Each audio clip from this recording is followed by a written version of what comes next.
그 김동호 목사님 이제 암 걸리셨는데 기막힌 새벽 설교라는 유튜브를 하시더라고요.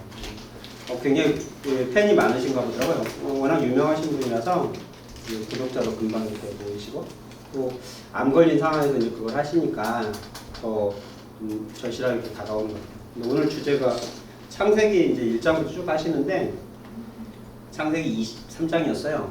그리고 아브라함이 막벨라고를 사는 적인데 막벨라고를 사는데 공짜로 주겠다 하는 거예요. 그게 하나님께서 복을 주시기로 한 아브라함이니까 당신한테는 이 땅을 공짜로 주겠다.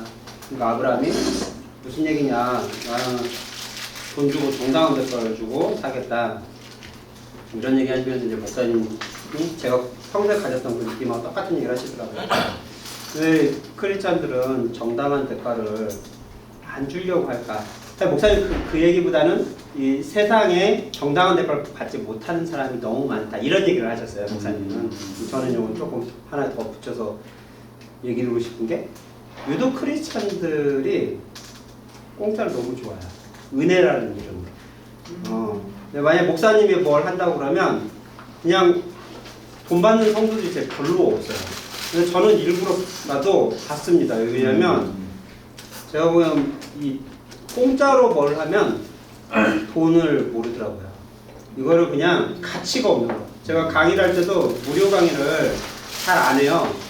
그 이유가 강의를 가치 없게 보는 거예요. 이거 이거 와도 되구만, 안 와도 되는 그만.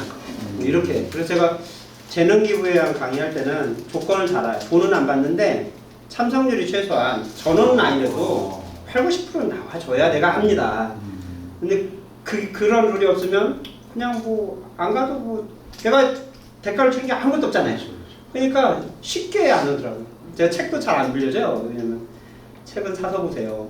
왜냐면 빌려주면 안 갈까요? 안 갖고 오는 이유가 안 보기 때문에 안 갖고 오는 거야. 봤으면 갖고 올 거거든요. 또 다른 책 빌려갈 거니까. 그래서 책 깔고 강의는 돈 주고 사는 겁니다. 그러니까 돈이라는 게 좀 정당한 어떤 노력과 대가를 치르고 하셔야 됩니다.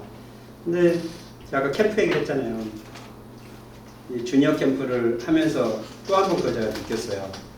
이제 CTS 주니어 캠프란 말이지, 이름이. 그리고 저는 이제 강의만 사실 이제 하는 거였고, CTS에서 준비하고 기획하고 이런 거를 이제 하는 거였어요. 그래서 처음이기 때문에 주니어 캠프, 경제 캠프가 우리나라에서 처음이라서 처음 하는 건 항상 좀 어렵고 불확실합니다. 그래서 저는 제일 중요한 게 학생 모집인데 이 학생 모집이 참 제대로 될까 걱정이 처음 됐어요. 근데 이제 준비하다 보니까 CTS에서 기대를 좀 많이 했나 봐요. 저보다도 굉장히 적극적으로 하더라고요. 저는 그냥 툭 던져놓은 건데 너무 열심히 해오는 거예요. 막 진행을 착착착착 하고 있었고 제가 발을 뺄 수가 없어서 저도 물론 하고 싶었고요. 수건 사업이었기 때문에 주니어 경제 캠프가 그래서 했는데 조금 앞서갔어요. 어떻게 앞서갔냐면 캠프를 처음 하는데 2번을 딱 잡았더라고요. 그러니까 2번 하려면 2번 모집해야 하는 거잖아요. 그렇죠. 방학 동안 2번 모집을 했고 또 무엇보다 경험이 이제 여름 캠프를 경험이 사실 별로 없었던 것 같아요. 그래서 이제 CTS는 CTS의 그 방송의 네트워크를 좀 믿었던 것 같고 또 저한테 이제 회계천재가 농대라는 저자의 브랜드를 좀 믿고 그러니까 브랜드를 믿고 이제 시작을 했는데 크리스찬들 CTS가 붙으면 크리스찬 캠프라고 보통 생각을 해요. 그게 독이 될 수도 있고 약이 될 수도 있고 처음엔 약이라고 생각했어요. CTS 그 네트워크 있고 후원자들이 있으니까 또 교회 네트워크도 있고 그래서 홍보를 하면 좀 쉽게 모이지 않을까. 처음에 막 100명 이렇게 얘기하다가 30명으로 이제 줄여가지고 왔더라고요. 뭐 30명 정도는 모집하지 않겠나. 2차니까 60명 정도 모집하지 않겠는데 지나다 보니까 좀 힘들다는 걸 이제 제가 느끼기 시작한 거예요. 거기서 다급해가지고 연락이 오고 그러더라고요. 그래서 제가 모집에 신경을 안 쓸 수가 없는 상황이 돼버렸어요. 제 이름을 걸고 어떻게 보면 소몽서 이름 이렇게 타이틀 걸어줬는데 만약에 잘 안 되면 서로에게 어떤 명성에도 일단 금이 가고 다음 사업을 하는데 굉장히 위축이 됩니다. 이게 사람이 이제 그 두려움이 생기는 거죠. 그런 것들이 좀 걱정이 돼서 어떻게든 임원을 첫 사업은 돈이 되든 안 되든 해야 된다 이런 이제 외기로 이렇게 갔어요. 근데 마케팅을 하다 보니까 딱 두 가지 반응이 나와요. 첫 번째, 교회를 다니는 사람과 안 다니는 사람 이렇게 딱 나뉘어요. 교회를 안 다니는 사람은 금전적인 얘기는 잘 안 해요. 일정이 뭐 보통 이번 여름 때는 애들을 데리고 어디 그 어학연수를 간다든지 뭐 일정이 있어 일정 조율이 좀 어떻게 되는지 또 프로그램이 뭔지 뭐 이런 거에 관심이 많아요. 불신자들은. 크리스찬들은 딱 돈부터 봐요. 뭐야 돈이 58만 원? 여름 캠프는 여름 성경표는 공짜인데 그 얘기를 딱 듣고요. 이제 몇 번 듣고 이제 그 CTS 얘기를 했죠. 딱 두 가지 반응이 나온다.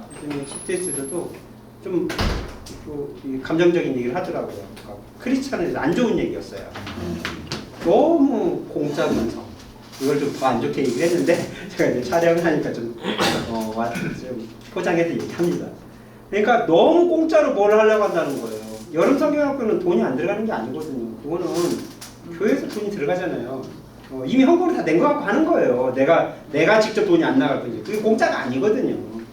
그리고 이제 3박 4일이면 먹고 자고 이것만 해도 제가 한 15만 20만 원 그냥 좋게 되겠죠. 걔네들 다 보험 들어줘야 되고 버스로 이동해야 되고 거기에 강사 섭외해야 되잖아요.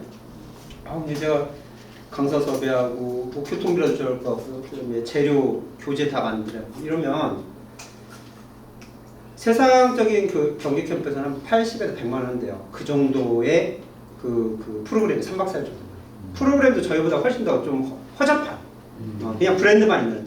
어느 대학교 뭐 캠프에 가지고 브랜드만 있고 프로그램 내용도 빈약한데 80에서 100만 원 받는데. 근데 우리 거는 58만 원에 거의 기본 할인이 한 20% 정도 들어가요. 그러니까 우리가 평균 따져보니까 한 40만 원 정도? 그 정도 이하가 되겠더라고요. 그런데 프로그램에 대해서 물어본 사람은 크리스찬들이 있었어요.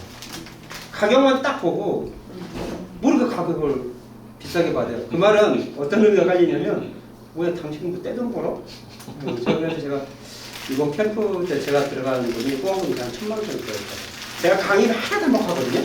강의비 처음 출발부터 제가 강의 받으면 말 나올까봐 내가 사업으로 돈 벌지 이런 거 애들 뭐 캠프 앞에서 돈 벌고 싶진 않아서 그냥 공개적으로 얘기를 했습니다. 그리고 그 영상을 찍어놨어요. 근데 돈을 안 가져가려고 혹시 거짓말할까봐. 나 강의비 안 받아요. 저희 실장님 그래도 비행값은 받아야 하지 않겠어요? 왜 다 안 받는다고 해갖고 사람들이 다 하나도 안 받는 걸 다 알고 있다고 그래서 안 주면 말고 뭐 비행값 내가 타고 가면 되지 뭐 이런 생각을 했어요. 그리고 애들도 제 애들 다 그냥 제 애들하고 뭐 실장님 조카까지 하고 우리가 이런 다 모집해서 그 돈 내고 가는데 인식은 손모들에게 다 떼돈 본다. 제가 뭐 저기에서 그 저소득층, 회사 기업회생, 개인회생 절차 있는 가족들 이런 데는 제가 공짜로 제 돈 들여가지고 보내주고 그러려고 하고 있거든요. 근데 이미지가 이렇게도 나는구나. 근데 그 이미지가 누구한테 나쁘게 되냐면 다 크리스찬들한테요. 저 크리스찬이면서 크리스찬을 위해서 사실 만들었는데 다 크리스찬들 욕먹기 좋게 됐더라고요. 다 공짜 근성을 갖고 있는 거예요. 그래서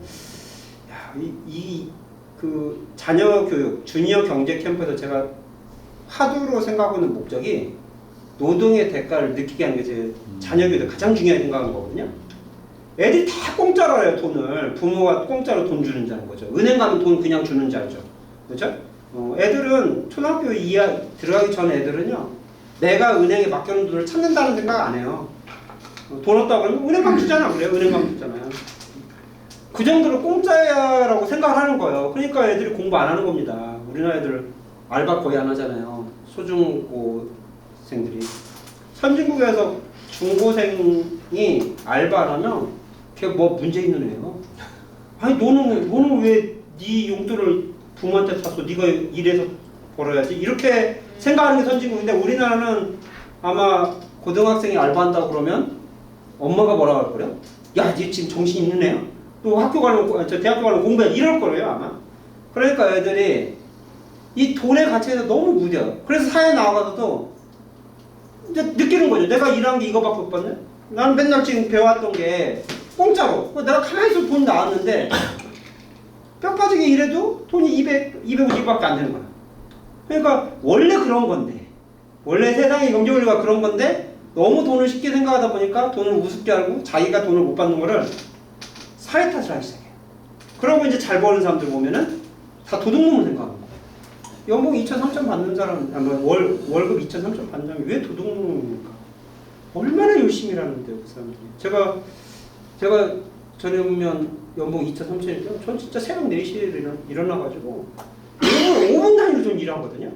근데 어떤 사람이 와갖고 제가 일하는 건 보지도 않고, 야, 당신 돈 많이 벌어 좋다? 이렇게 부러워하고, 그리고 그 사람 보고 너 뭐 하는 거 보면 술 마시고 다 마시고, 놀 거 다 놀고, 그리고 자기 200, 300 번다고 투자할 거래요. 그래서 제가, 너 나같이 일하면 너 10배 벌 수 있어. 근데 그거는 선택의 문제지. 당신이 수천만 원 못 버는 거는 당신이 선택한 거야. 근데 그거 가지고 당신은 노력 안 하면서 왜 다른 사람 많이 버는 거 같고 사회 탓을 하고 다 그걸 안 좋게만 생각하느냐. 제가 이렇게 아마 뭐 얘기하고 강의 때도 좀 잘 얘기했던 기억이 나는데요. 자본주의는 노동의 대가를 받고 주는 겁니다. 성경에서도 항상 그런 얘기가 있죠. 창세기에서 보면 하나님이 그냥 공짜로 주다가 우리가 죄를 범하니까 창세기 3장에 이제 노동의 대가, 노동의 수고를 너희는 해라. 그래서 노동의 대가를 받도록 하셨거든요. 잠언지에서는 우리가 일한 만큼 버는 시스템 이런 게 잘 정착이 돼 있는 게 건강한 자본주의가 아닌가 싶어요. 물론 그렇지 않은 것이 사회적인 문제죠. 뭐 아프리카 이런 데를 보면 정말 열심히 일하는데 시간당 얼마 못 벌고 이런 사람도 문제고요. 또 우리나라 같으면 뭐 재벌 2세들 별로 열심히 안 하는데 걔네는 진짜 열심히 안 하는데 그냥 부모 잘 만난 덕에 입사하자마자 막 부장 이사로 입사해가지고 이런 것도 어떻게 보면 인정하지 못한 사회인 거죠. 김정은 목사님이 그런 얘기를 했던 것 같아요. 그래서 그런 것을 탓하기보다는 하나님께 기도하면 하나님이 그런 거 다 걸러주신 것 같아요. 제가 보니까 그 사람들 욕할 필요 없이 나 혼자 그냥 내가 할 일 잘하고 있으면 거저 먹는 사람은 꼭 하나님 뭐 어떻게든 치시더라고요. 그래서 그걸 다 뺏어가시고 이제 저희 그 하나님 그러잖아요. 약자들한테 베풀어라. 그거는 이제 가진 자들의 마음을 움직이고 그래서 그게 흘러가도록 하는 게 또 크리스천들이 가져야 할 마음이 아닌가 싶어요. 여하튼 저희 크리스천들한테 제가 부족한 건 그거예요. 그 마음을 갖도록 하는 건 이제 하나님이 주실 건데 경제 쪽에서 보면 너무 모든 걸 은혜라는 이름으로 공짜로 뭘 하려고 하는 거예요. 그래서 저는 그게 우리가 크리스찬 입장에서는요. 저는 정당한 대가를 주고 받으면서 뭘 하는 게 좋지 않을까 싶어요. 교회 일을 하든 뭐 교제를 하든 이럴 때 저는 목사님도 사실 진짜 그런 경제관념이 오늘 목사님 안 오셔서 제가 얘기를 한마디 하면 그렇죠? 목사님 강의할 때 꼭 얘기를 해요. 목사님들이 경제 공부해야 되는 이유가 목사님들이 공짜로 뭘 하는 순간 복음 다 막힙니다. 불신자들이 보면 목사가 저래? 목사가 왜 돈도 안 내고 성도 집에 와서 밥 먹고 돈도 안 내고 가? 물론 그 성도의 마음을 헤아리는 건 아니에요. 우리의 마음은 목사님들한테 뭔가 섬기고 싶어서 그러겠지만 우리는 그 마음도 중요한데 복음을 전파하는 저 지상 능력이 더 중요하거든요. 불신자들이 우리를 어떻게 보고 있고 또 자본주의 논리가 그래요. 내가 먹은 만큼 대가를 치르고 이런 시스템이 좀 잘 정착이 됐으면 하는 마음에서 이 말씀을 좀 드립니다.